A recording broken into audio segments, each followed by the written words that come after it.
if you're shaking and wobbling, all falling apart. But the heart is good. That's the most important thing.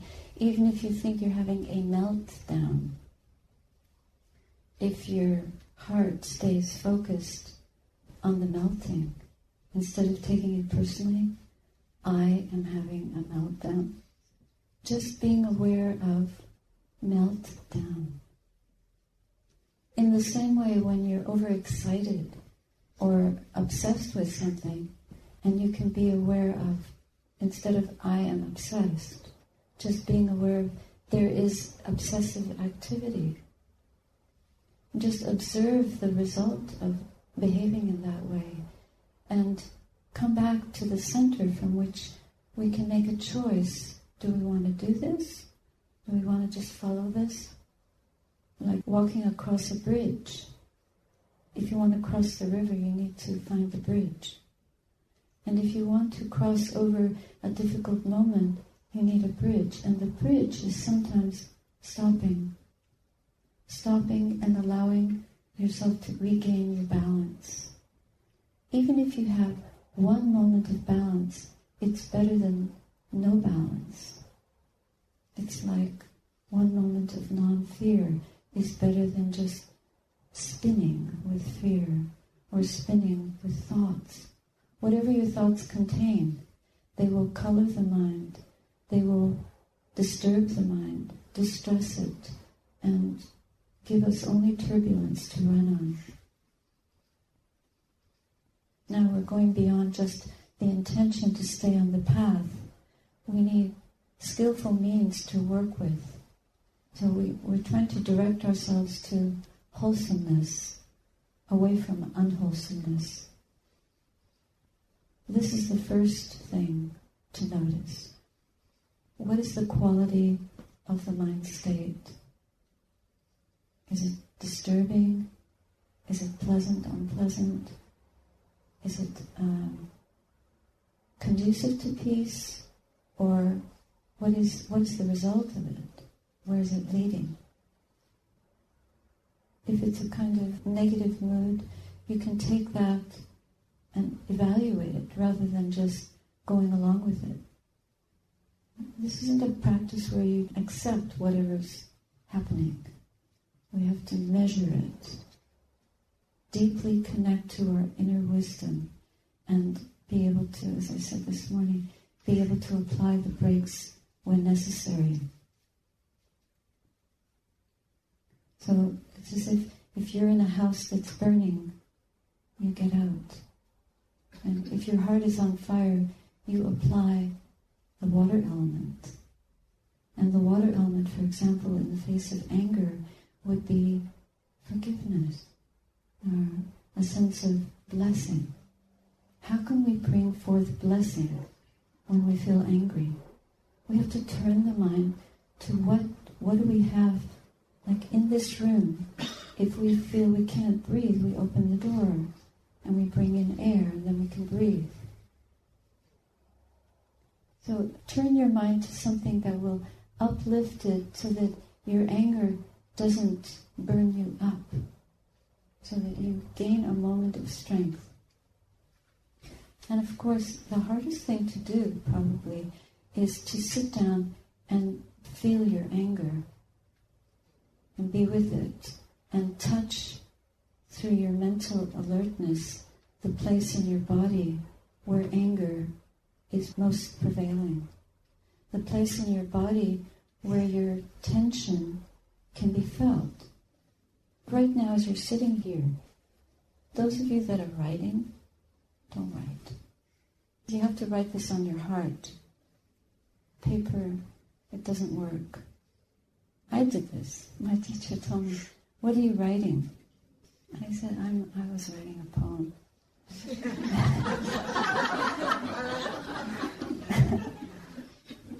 He said, "Write it on your heart." And so I had to stop. Out of respect, I just put it down. But I had this good poem coming up. So I need to write this down. And these things are not things we ever go back to. We might for a little while, but they don't really sustain us. But if something is written on your heart, that will sustain you.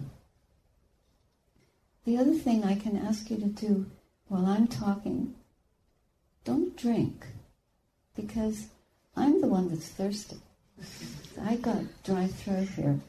I'm not taking sips of water. This is what we do. We're constantly reaching for our little comforts. And this is the age of water bottles. Everybody's got a water bottle. And in the old days, only babies had bottles. Now everybody's got a bottle, and they take it into the hall. So it's not that hot in here, is it? These are symptoms of our habitual ways of doing things, and we don't even think. We just reach for our little bottles and we take them with us everywhere, and we have very fancy bottles. And at the Hermitage we have a collection of water bottles. People leave them behind. Our life is so cluttered. And we have a lot of people visiting, so we get their clutter. We have enough of our own clutter. But the way out of the clutter is to practice a little bit of renunciation. And when you're caught up in a state of anger, you have to practice a bit of renunciation, which is to be able to feel the discomfort of that burning sensation and stop and allow yourself to get in touch with the physical counterpart of that mental state. And it isn't by sipping on your water bottle that you're going to cool your mind, but it's by recognizing there's poison in the mind. And how do I heal myself from that? And the healing of that doesn't happen forever in the one moment that you can touch the tension or tightness in your throat or your chest.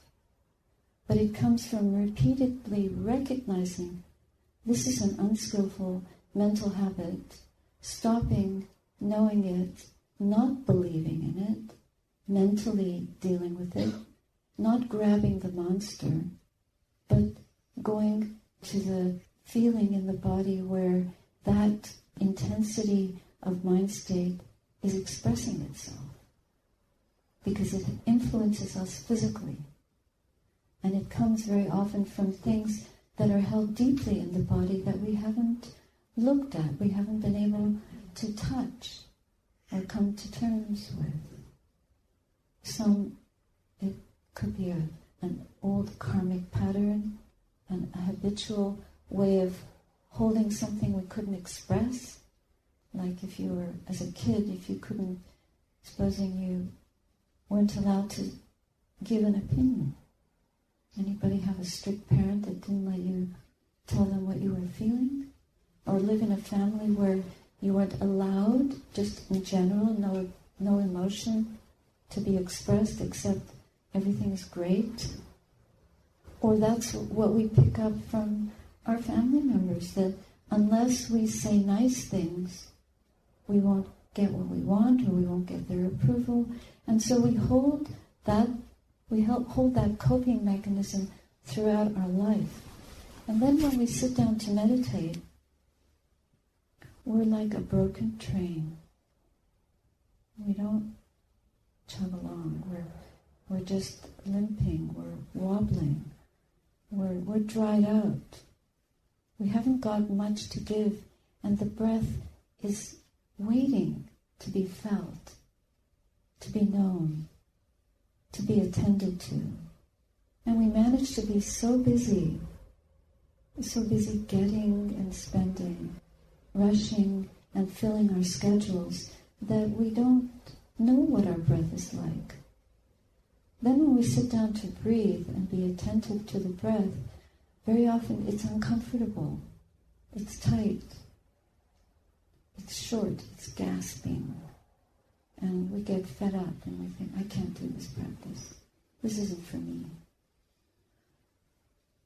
Or today, it's like something happened, and it touches us in a way that reverberates to an ancient hurt or an unarticulated grudge, an unarticulated anger.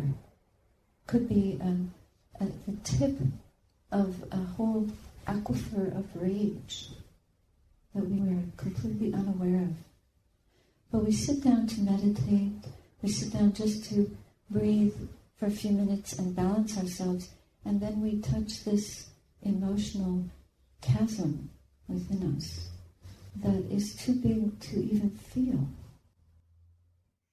But we must, little by little, bring it forth in slow breaths, in practice, in day-by-day commitment to know, what are we holding? What are we living with? What is subterranean? Instead of being distracted by worldly sights and sounds, smells, tastes, touch sensations, gratifications, trips and adventures, possessions, occupations, degrees, identities, and opinions. So many opinions. Then we want to dress up for the world. But really we have to look in the mirror of the heart and see the raw, bare truth of what we are holding. We have to stop dressing it up, trying to make it look pretty, trying to make an angry face into a smile, until we have really acknowledged how much anger there is, or how much fear there is. How can we smile?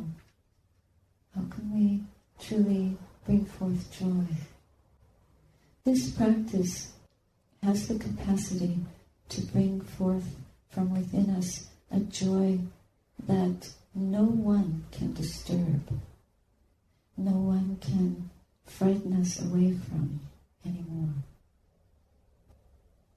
And even if we've lost what we think was the only thing that could bring us joy, that's not true. We are not far from the very source of joy within us. And to be able to bring it forth, we have to be able to ride the breath patiently. Within us, there is a space that we need to watch and get to understand and give our attention to that. Much better than any study that we can do is the study of our own heart. And just like if you learn a trade, or if you study a subject like math, or engineering, or chemistry, or English, you get very proficient in your field. In the same way, we need to develop proficiency in the field of self-study. And this requires acknowledging the ingredients that are there. What is boiling within us? What's in the soup? What's been cast into it against our will sometimes? Because we were young, vulnerable, defenseless, and didn't know how to escape the brunts of other people's rubbish. The way of cleansing that is to simply know it deeply. Be with it. Study the field of the heart. See the rocks. See the flowers. If you look at a field, you see many things if you look closely. If you get down on your hands and knees and look at the ground, lie down on the ground and look between the blades of grass, what will you see? A universe that you couldn't see by standing and looking at the meadow from a distance, or the field from... If you look at a leaf close up under a microscope, what do you see? A little universe of cells and veins. And in the grass you see insects, tiniest little creatures, spiders of unusual color, pebbles and bits of soil and stone, so many shapes and variegated objects. And this is what we see when we look within. We see a lifetime of surfaces and stains and impressions and phenomena of many sorts. And we also touch things that are untouchable. We see things that are burning within us. Our fears, our fires of longing, of unrequited loves and failed relationships, and so many things like that, memories. All of those lying within us. And by looking at them and studying them, that what we've collected as human beings on the journey, these are dead. We have to know them as they've arisen and were sustained for a while and passed away, acknowledging this is no longer. We breathe life into the present moment, and we can put aside the past, really. Put aside the future, and just hold that space as a journey that we've walked. And these were all the different experiences that taught us something. And now we have the wealth of that experience. Whatever we hold that we cannot hold, we touch it with a forgiveness and acknowledgement. Yes, this happened. And we can let it go. Yes, this is finished. We can let it go. By letting it go, we release ourselves from the shackles of so much. But it doesn't happen quickly. It happens by looking again and again and again. The longer we look with that kind of eye of knowing, openness, investigation, wisdom, we see these things not as me and mine, but just as arisen, passed away, arising and passing away. It could be arising and passing away now, but it's impermanent. It's not what we are. And it's brought suffering or happiness. Those happinesses are also gone. But what brings us real joy is waking up to the journey itself and to the strength we have to look, examine, and let go. Looking with wisdom, studying, examining, holding under the view of impermanent suffering, not self, empty. And then it's just a little pebble in a field. It's a spider crawling up a blade of grass. It's the shadow of the sun between the plants growing. The field of the heart is as variegated as the field on the hillside or the trees in the forest. We don't have to study every tree to know the meaning of forest or to know the meaning of tree. We don't have to study every anger, every moment of disappointment or despair to know what despair feels like. So just feel it in the body, and by allowing it to be felt, it dissipates. The more we study something, the more proficient we become in knowing it for what it really is. And we see that it's empty, it's impermanent. It's like the breath. It comes in and it goes out. Now it feels like anger. Tomorrow it'll be boring. I might not want to even look at it. But just to see how the mind can release by knowing things exactly as they are, we can release ourselves from the heaviness that we're carrying.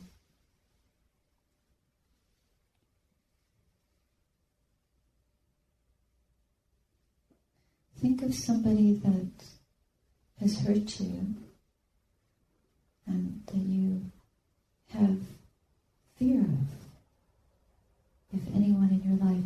And in the same moment, think of someone that you love and you have gratitude for. Do we want to live with fear or with gratitude? So the Buddha's advice is very much to stay away from people that are unwise, people that don't bring goodness into our life. We have a choice. As young children, we didn't have a choice. As adults, we do. So open up to the hurts and the pains of the journey, and then let them go. Because now we have the ability to take medicine. And this practice is a medicine. It's healing. It takes us to the middle. It gives us the opportunity to see things for what they really are. We've been fooled. We've been deluded.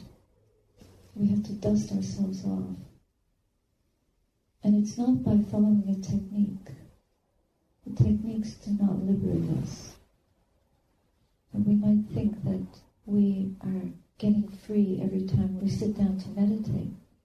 But the real freedom comes from taking this practice out into our daily lives and applying it to everyday life. And you don't do that through a technique so much as through waking up to the truth of how things are. The truth is, I don't love my job. I'm not talking about myself.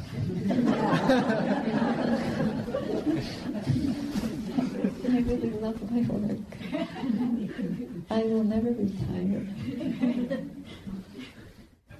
But, a lot of people don't love their job, don't love their family members, don't love their partners.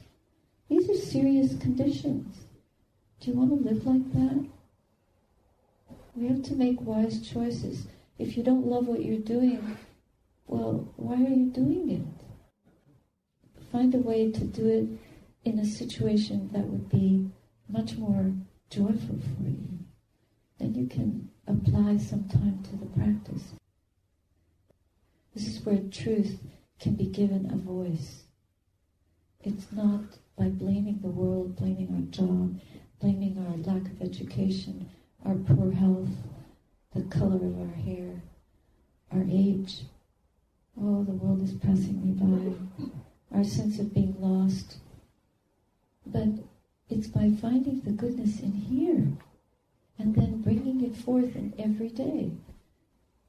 We need to see the truth of what we're doing. By seeing the truth of what we're doing, we can then reflect better the truth of what we're feeling in here. We can come to a place of strength by seeing the truth, because the truth will set us free to know how much joy and non-fear and non-anger that are within us, and bring those out into the light. Let those be our guiding posts, our safety, our refuge. So then, instead of going to the movies, instead of watching videos on the internet, just watch your mind. There's lots of video in there. It's already downloaded. We've been downloading it for years. So just study that. Get to know yourself intimately. And then find the place where you can cut through and get to the center point where your mind doesn't move to the past or the future and is no longer wanting anything at all. It's just completely content in the present moment. To experience that for one moment is a moment of freedom. And we want to increase those moments. Then we have the chance, if we're feeling afraid, we have somewhere to sit. Here. We can sit in this moment of non-fear.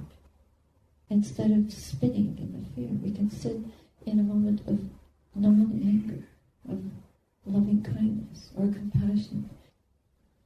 So let's not speed through life, but let's live in a way that we slow down and we see the reality of what we're creating, and then we disentangle ourselves from that.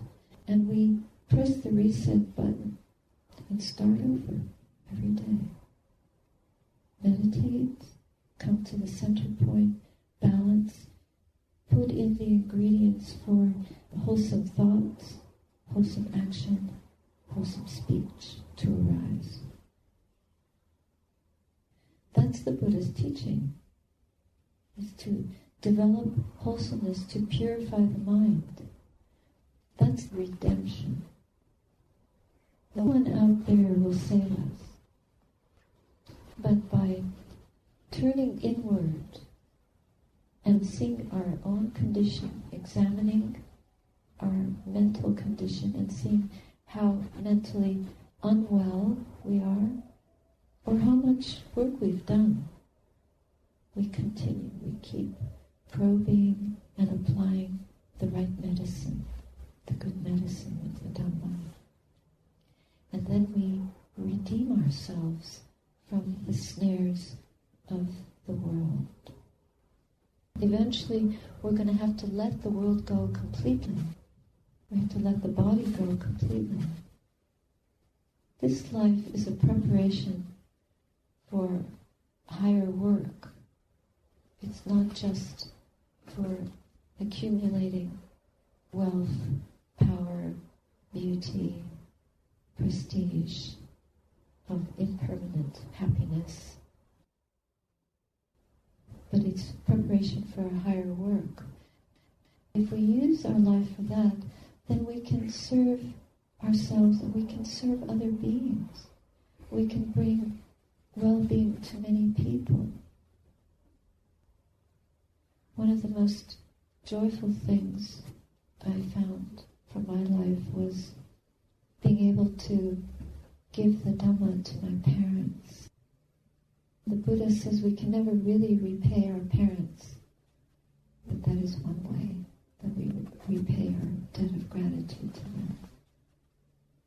I remember my teacher telling me when I went back to the West, don't try to teach anyone Buddhism, just try to be a Buddha. Try to live with wisdom and kindness. Try to be compassionate. Try to be selfless. Don't worry about what will happen to the world. Just take care of your mind. That will be one little world that's in good condition. And then give that to everyone. A mind that's blessed instead of broken. And it reminds me of my teacher in Nepal many years ago, Sadhu Unyanapunika. At that time I was working for the UN, and I had a nasty colleague. She wasn't nasty really, but I felt that she was kind of nasty. And I used to complain to him about her. There's this woman at work and she wants my job. And she's trying to get rid of me. And he said, you should practice metta towards her. I didn't know what that was. He said, loving kindness. Okay. So he said, whenever you think of her, try to send your loving kindness towards her. So I would do this practice for about 45 minutes, an hour, every day, and I would think of her. And sometimes I'd get really upset, but I would just try to think thoughts of loving kindness over and over again. May you be well, may you be happy, may you not have any pain, may you be nice to me. Oh! You're not supposed to say that. And then after quite a few weeks, I came to him one day. She was really giving me a hard time at work. And I came to him and said, Bhante, it's not working. He said, what do you mean? I said, she still doesn't treat me very well. And he said, you're missing the point. You can't expect other people to change. But you have to change the way you respond to other people. So even if they're not nice to you, you can be nice to them. Oh, I can't change her, but I have to change. So then I would do these phrases in my heart. May you be well, may you be happy, may you be free from suffering, may you be free. Not may you be nice to me, but may you be free. How do we act when we're upset? Are we nice? No. How could we expect other people to be nice if we're not nice? We're not always nice. Is there anyone in here who's always nice? Just raise your hand. Come on. So there we go. But we want other people to always be nice to us. How come?